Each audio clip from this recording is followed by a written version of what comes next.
Greetings and salutations. It's your favorite flower here, Daisy, coming to you with a TripleD episode 2 titled Too Black versus Not Being Black Enough, where I'm gonna go into my story of how I started to identify with being black, because I did not always identify and connect with being black. I'm just gonna hop right into it. I tried my best to record outside, but the sun just kind of beat me to it. I work a little minute from the home, from the dome, from my Adobe. So it took me a minute to get here, and then when I started recording outside, the lighting was just So I had to bring it inside, but that's not gonna stop the content coming. That's not going to stop this information getting out. So with that being said, with the whole no music thing, please excuse the AC that is going to be going on and off in the background. Okay, so sit back, grab your popcorn with vegan butter, and let's go ahead and soak up these gems, shall we? Disclaimer, this topic is very touchy, especially with the black community, for multiple reasons, but I think the main one is just because, and again, my opinion, I just think it's because I don't think we've ever had a chance as a community, as people, to really sit down and talk amongst ourselves about, you know, who we are and where we come from, to define ourselves and to name ourselves. I don't really think we've ever had that opportunity, especially here in America, where we're taught that the beginning of our specific black history is, or began with, slavery. And so I know a lot of us, you know, we don't think about, oh, like what happened before that though.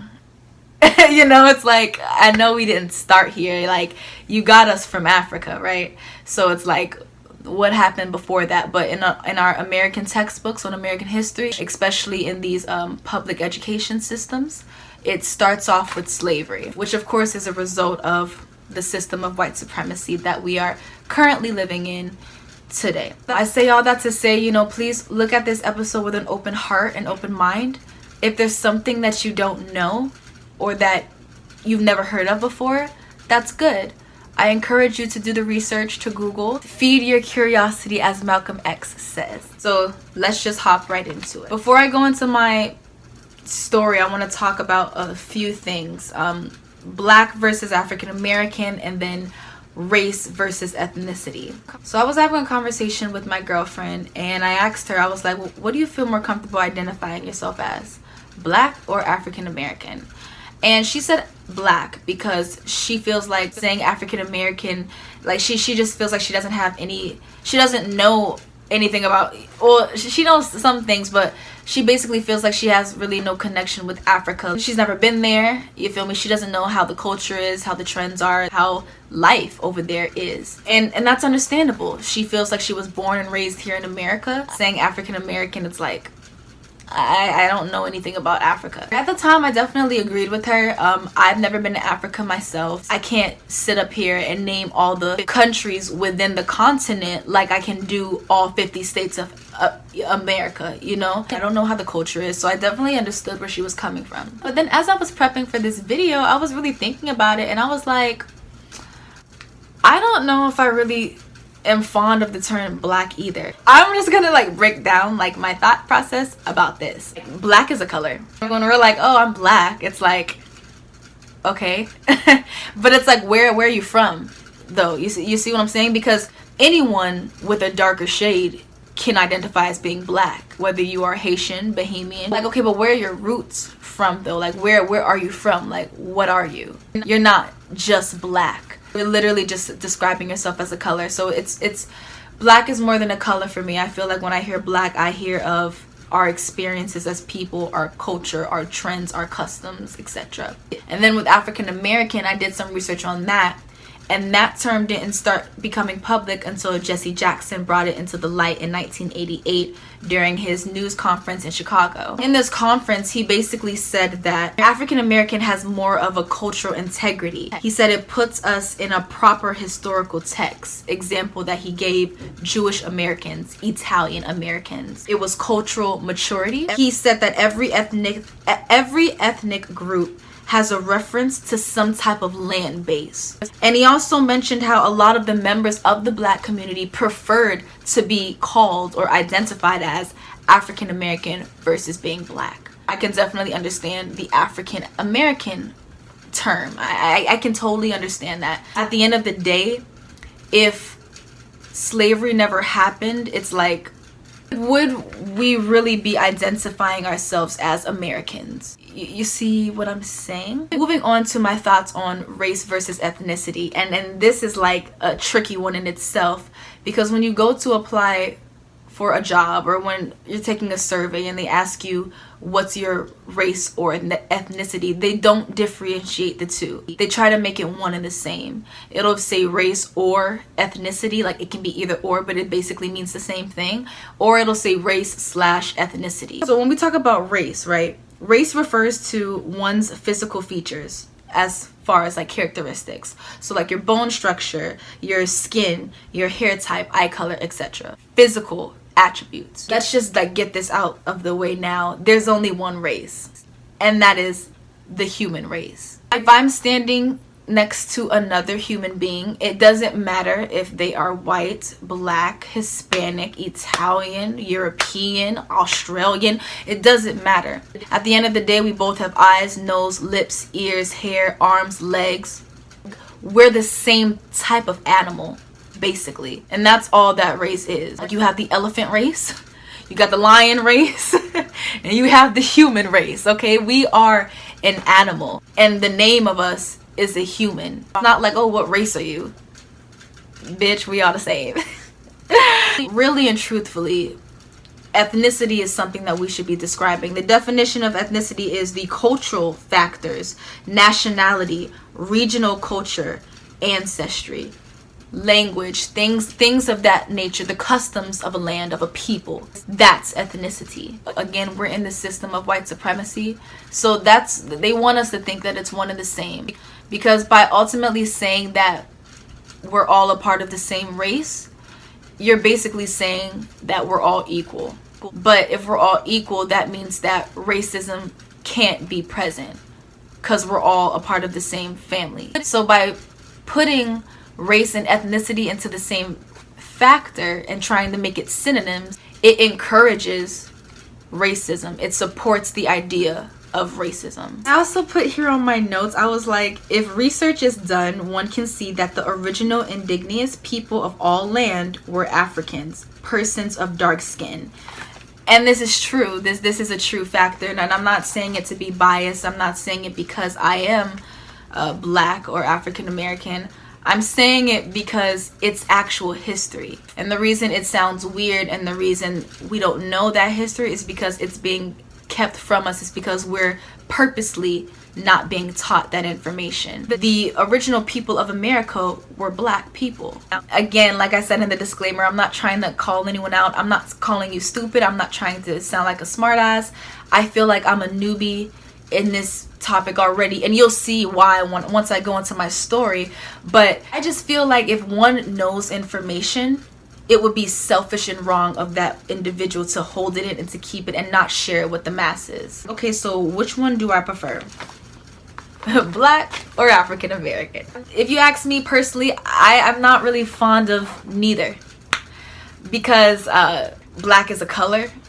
And I feel like when I say that I am black, I'm basically saying that I'm dark skinned. I'm not actually saying what it is that I am or who it is that I represent. As far as African American, I get where Jesse was coming from when he introduced that publicly. I understand that it's a made up term and we were trying to identify ourselves in some form, in some light. I feel like it's like either I'm American or I'm African. And if we're gonna lean on the African side and say, well, we've never been to Africa, I was born and raised here in America, okay, then descendants of Africans, African descendant. There's no need to combine two continents to try and justify or hide the fact that Africans were taken from their homeland. Yeah, I mean, that's all I have to say about that. I mean, I definitely still use the words black and African American interchangeably. I'm still doing a little bit more digging in that as far as like what I'd rather say. I do think that black is just quick. It rolls off the tongue, short, sweet, simple, trendy. It's what we identify as now. I have nothing against you know, the terms. Like I said, I've done the research, I've looked up definitions, and I can definitely understand both sides of the spectrum. Okay, we're about to move on to my journey, because that's I gotta go into detail with that one, boy. We're gonna start at 6th grade. All right, we're gonna start at 6th grade. Now, from kindergarten all the way up into 3rd grade, I went to a Christian school. Too expensive, you know, private school, too expensive. That's when I went to a public school for the first time. Now, 6th grade, I was what people would describe as goth or emo. I was wearing all black. Got introduced to Paramore, Boys Like Girls, My Chemical Romance, Fall Out Boy. 6th grade, I was goth. I was cool with being goth. I thought it was me. Always shopping at Hot Topic. Spencer got the wristbands, heavy black eyeliner, bangs, swoop to the side. Like, I have no shame in my game. That's who I was. Then I got to 7th grade, and I like to call this the whole transition period. This was my stage of being an Oreo. 7th grade was when I first got called an Oreo. It didn't sit well with me. 7th grade was when I got really close with some black girls. Let's call them SpongeBob and Patrick. One day, one of them was like, you know, you're like an Oreo. You're an Oreo. And I was like, what's that? Like, I didn't even know what that was. I was like, what is that? And then they were like, well, she was like, you know, that's when like you're white on the inside, black on the outside. And I was like, oh nah. I was like, oh nah. Like, that definitely shot my confidence down. The way my upbringing was brought up, my mom was very overprotective. I ain't even listened to Young Money and Lil Wayne. The first hip-hop song ever, I did not know about Tupac, Biggie, none of that. The first song ever that I heard in the hip-hop column was Bedrock. Yes, Bedrock by Young Money. That was the first song that I had ever, like, that's what introduced me to the hip-hop world, rap game, period. First time being introduced to everybody. Drake, Nicki Minaj, I didn't know who they was. Like, I didn't, and mind you, I used to look at Degrassi, but I didn't know Jimmy from Degrassi and Drake were the same person. I had never seen Drake before, but I knew what Jimmy looked like. So when I got called an Oreo, it just didn't sit well with me. I felt like my family, my people were shunning me out. Like, I wasn't accepted. I was different, you know? And I didn't want to be different. I wanted to be accepted. Being called an Oreo completely changed my mindset. And at that moment, I had decided I did not want to be goth anymore. Moving on to 8th grade year. 8th grade, I call this the ghetto fabulous year. Now, I basically was just trying to be somebody that I was not. Got my first pair of ripped jeans. I was trying to like listen to like more black music, more hip hop music. I got my first weave ponytail. Up until that point, like it was always like bang, swoop to the side, perms and stuff. But 8th grade year, best believe I got a weave ponytail, and I don't even think it was the right color type thing. And I got my first pair of Air Forces, and y'all, this is a funny story. Me and my mom, we walking in the Champs, and she's like, you really want some shoes from here? And I'm like, yes. First day of school, I wear the white Air Forces, low tops, not high tops. I don't know if I want to call him a friend, but he was a classmate, previous classmate. He literally was like, he looked at my feet, and he was like, hey, your feet look big as hell in them shoes, and started laughing. I just want y'all to know that was the first and last time I ever wore the Air Forces. I was trying to be a part of like the black crowd. I was trying to be up in there. That's when I started eating hot sausages and pickled egg, walking to the little ice cream truck. That's when I started going to fights. My mama always told me, if you see a fight, go the other way. 8th grade year, I was with the crowd. I was with the black crowd. You had other ethnicities sprinkled in there, but I was definitely with the black crowd, walking to that playground, about to catch this fight. Because I didn't want to hear about it. I wanted to be there and witness it. Because that's just what we did. That's what black folks did. So that's what I'm going to do. And so I call 8th grade year, you know, my ghetto fabulous year. You know, yeah. Moving on to high school. So that was definitely a change for me in itself. And because like nobody knew me and things like that, I was like, okay, well, this is gonna be a new slate, you know, like this is a chance for me to rename myself and and Nova didn't have uniforms. So I definitely took that as a good sign to, you know, mark and brand myself.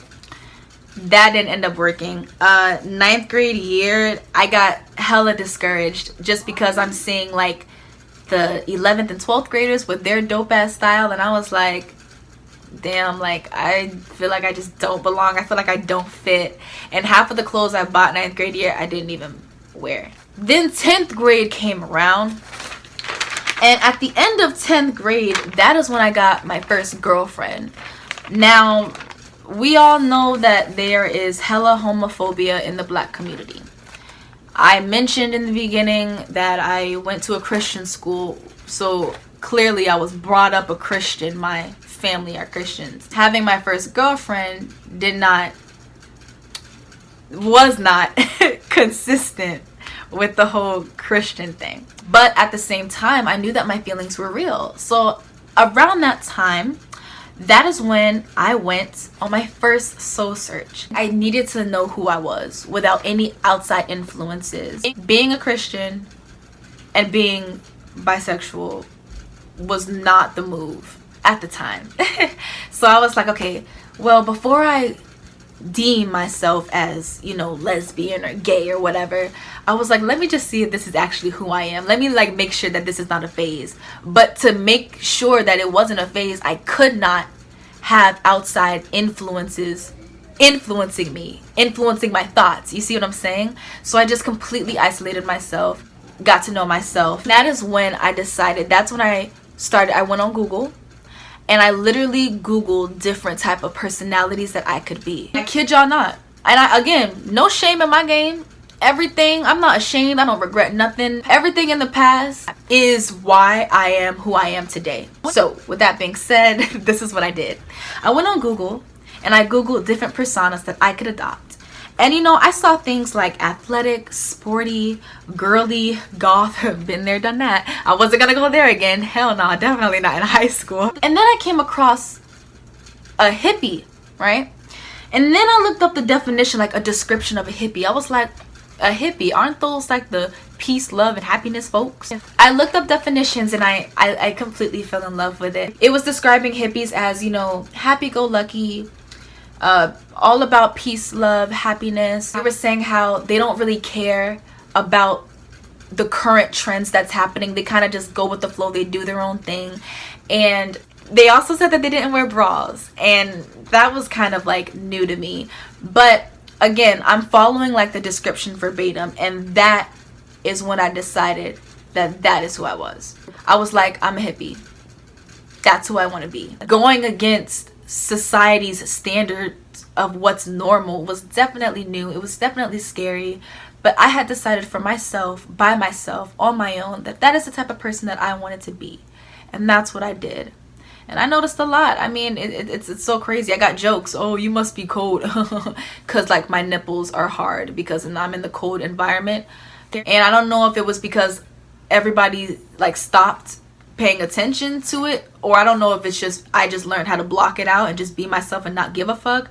But after a while, it just got easier and easier and easier. Now we're coming into college. If you watched my very first video of my story of how I decided to get locks and why I'm getting locks and things like that, then you will know that I mentioned that I was given a ultimatum. My back was against the wall and I was given a decision. It was either I keep my locks, but I'm not going to go anywhere for school. I'm going to stay right here in Florida, or I can go out the state for Florida, but I need to take out my locks. Now, at the end of the day, I chose to go out of the state because I was trying to get away. I was trying to have my freedom. I was trying to just be who I was without anyone dictating and telling me that I was wrong. I do remember thinking and saying that I did not want to go to an HBCU for college because I did not want to be called an Oreo again. But when I heard of an HBCU, I was like, you expect me to go to a school with all black folks? Oh, no. I'm not going to fit in. When I went to Tennessee, like, I was just so amazed at, like, the people that I were meeting because there was a little bit of everyone. I was like, whoa, mind blown. I clearly have lots of growing to do if I didn't know that there were different kinds of black people.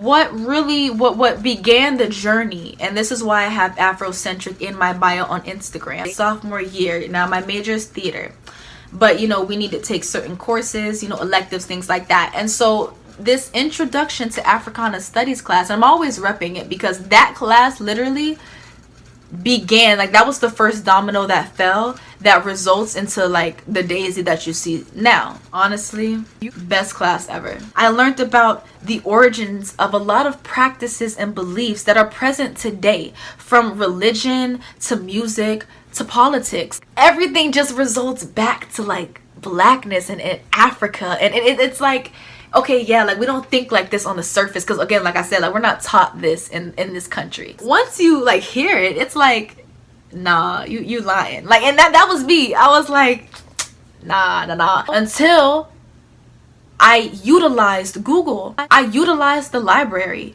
I started to look it up on my own, because here I am in a class that's being taught this.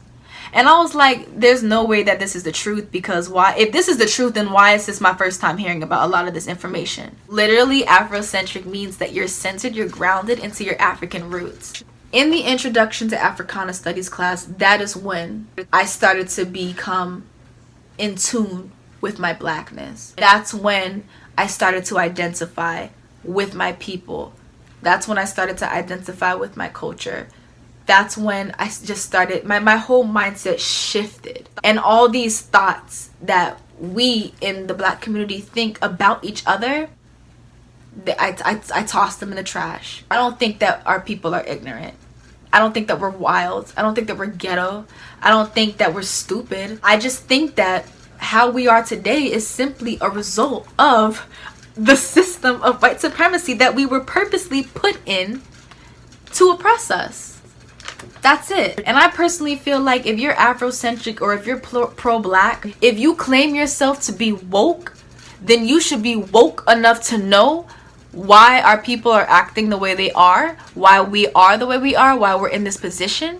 And the only thing you need to be doing is spreading the knowledge and approach the ignorance with love and understanding, because ultimately that's the only way that we're going to make it. We already have hella people against us. We don't need to be against us. With all that being said, in 2016, that is when the Afrocentric journey started. It is now 2019. I'm only 3 years in, y'all. I am still a student, but I am also a teacher in training. Like I said, the information is already out there, and just like how I'm learning it and I'm taking the time out to invest in this, y'all can too. And there's this saying, and I don't know who said this, but there's a saying that goes, if you want to hide something from a nigga, put it in a book. What that translates to is niggas don't read. Closing out, I am completely grateful and honored to be black. I am proud to obtain this amount of melanin in my body. I know this video is gonna be long after I edit it, so I'm just gonna go ahead and wrap this up. Thank you guys for coming back. If you guys actually came back, thank you guys for watching TripleD episode 2. Let me know in the comments, like, let's have a talk about it. Y'all know I love the discussions. I love talking with you all. So if I said something that made you feel some type of way, if I said something that you didn't know, or even if you know something that you want to add on to this conversation, please, I open you with welcome arms. We're a family out here, so let's start some type of trend. Let's start the conversation. Let's start the conversation in the comments. Stay tuned for episode 3, which is titled, can I get a drum roll please? Okay. Episode 3 will be titled The B in LGBT, where I go into my story of how I became comfortable with being bisexual, how I came to terms with my sexuality, what I had to go through, my coming out story, like all of that. I'm coming soon to a screen near you. Okay? If you liked this shirt, This shirt says Black History Month crossed out every day. We don't just celebrate it for 24. We don't just celebrate it for 28 days. We celebrate it 365 days, all day, every day, all year, every year. Meraki Vibrationz, a Black-owned business. The owner is such a sweet soul. Please go follow. I will put her right here, as well as my description. Support your people, support your family, support your friends, support Black. Do your own self-research. I hope you guys enjoy the rest of your week. Peace and much love. And power to the people.